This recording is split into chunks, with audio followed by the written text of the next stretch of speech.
So guys, the bad luck continues in the fish room. Came home and the air tube at some point had popped out of the sponge filter. Bad news is I'm probably going to lose about 30 of these Mylachromis. Alright guys, so these are the times that I feel I need to look for silver linings in the fish keeping hobby. You know, with 10 tanks running, inevitably stuff does happen. So I came home, the air line had popped off the sponge filter, there wasn't much surface agitation. I mean, that's happened before with power outages for like 8-9 hours, and the fish have been fine. So I'm guessing this might have happened last night when I was sleeping, and then, you know, when I went to work, I must not have noticed it, because I don't think they would have faded all that quickly. But it's possible. I mean, it gets probably 82, 83 degrees here in the garage fish room during the day. So just add that to the list of disappointments. But again, silver linings. So this is a 75 gallon. This is the juvenile grow out that I've got going on. I've got Malawi trout, a trio. I've got 7 F1 Buccochromis rhodesi yellow that came from my previous group. Got some males starting to show around 3.5, 4 inches. The trout, 1 male, 2 female, they're about 5 inches. I have a lot of Mylachromis spilosticus. There's a dominant male showing at about 3.5 to 4 inches. I've got a subdominant in there somewhere.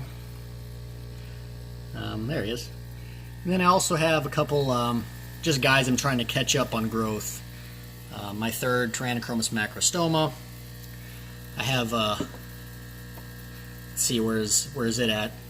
That's a small Buccochromis heterotania that just grew too slow for the rest of the group, so I had to get him out. Then I also have a female Cyanochromis niacae to go with my male Cyanochromis niacae. So I said I had a silver lining. The silver lining is I ended up losing about 25 of the Mylachromis. What's silver about that?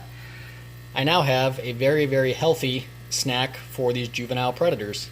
Normally I would not feed fish that had died to any of my other fish, but these fish did not die from disease. It was a simple lack of oxygenation, and actually when I got home they were all still alive, and then slowly over the course of the next hour they kind of faded one by one. So I'm confident it's they're not, you know, infested with disease, anything like that, because I don't feed live feeders or fish like that just for that reason. I'm afraid of where they've been, where they've come from, and you know, what they could have in them as far as parasites. But these guys were super healthy.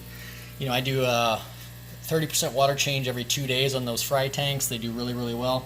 So I'm confident I'm not passing anything along to these juveniles here. So let's feed them. All right, so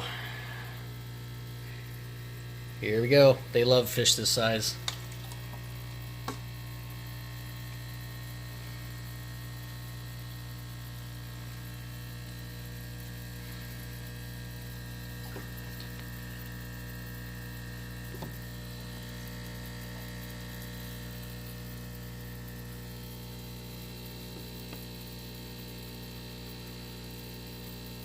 It certainly saddens me to have to do this. You know, this is not what I don't. Some people do raise fry for the purpose of feeding their larger fish. That's what some people do. They have their prerogative. That's not what I'm doing. But since the fish were on their way out anyway, I at least want to get some kind of advantage or some perk, so to speak, out of them not making it. And this is the only thing that I have to do with them.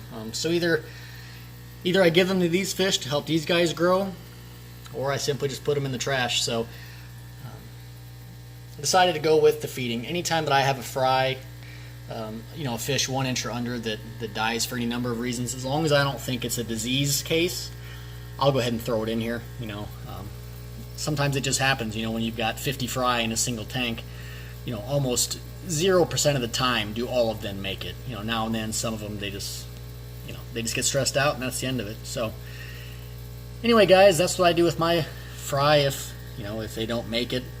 I'm sure any of you out there that breed fish, you're well aware that you can do all the right things and have all the right water parameters, and you're still going to come home and find, you know, 1 or 2 dead fish on occasion. It's pretty common. So might as well put it towards a good cause, right? Update on the custom build tank. It's not here yet. It is built, but it still has to be delivered to St. Louis for me to pick up. And I'm not in a huge rush for them to ship it. The reason being is it was just built yesterday. even if they would ship it today, it still cannot hold water for 3 weeks.